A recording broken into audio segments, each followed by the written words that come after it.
तो सर आप बताए ना वो कारोबार कहाँ है, वहाँ आपकी माँ ने क्या किया? रेडियो यूरोप है, जो आपने जो पेरिस बनाना है, लाहौर को पेरिस बनाना है, जलालपुर को पेरिस बनाना है, तो सोचते तो दो ना। गरीब को मार मार के जो है ये क्या कर रहे हैं? ये क्या है? इधर तो गरीब बंदा इलाज नहीं करा सकता। सारी इलाज क्या, वो बच्चों की कमाई कैसे करे? अब आप आते हैं उनकी रेडियां वगैरह उखाड़ के फेंक देते हैं। आप उनको सहूलतें दे, पहले एक जगह मुहैया करें उनके लिए, मुख्तस करें वहां पे उनको। हाँ भाई ये हमने आपके लिए जगह मुख्तस की, यहाँ पे आप अपना कारोबार करें। तो सर आप बताए ना वो कारोबार कहाँ है, वहाँ आपकी माँ ने क्या किया? रेडियो वालों की नहीं हो रही, जो जिन्होंने दुकानें आगे बढ़ाई हुई हैं, सड़क पे लेके हैं, उनकी बात हो रही है। रेडियो वाले की बात नहीं। क्यों भगा रहे हो आप?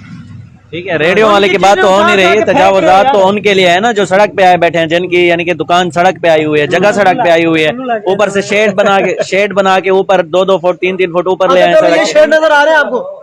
ये शेड क्या नुकसान दे रहे हैं हुकूमत को? यार बारिश हो रही है, इसी शेड का फायदा है। हाँ, ये देखो, ये बेचारा साथ दिखाए ना, आप यहाँ पे दिखाएं, ये बेचारा शेड के नीचे खड़ा है। अब बताओ ये कहाँ जाए, ये कहाँ जाए? अब घर में ये देखिए बिल्कुल शेड आपके सामने है, घर में आने वाले, तो ये बिल्कुल धूप के बचने के लिए है ना।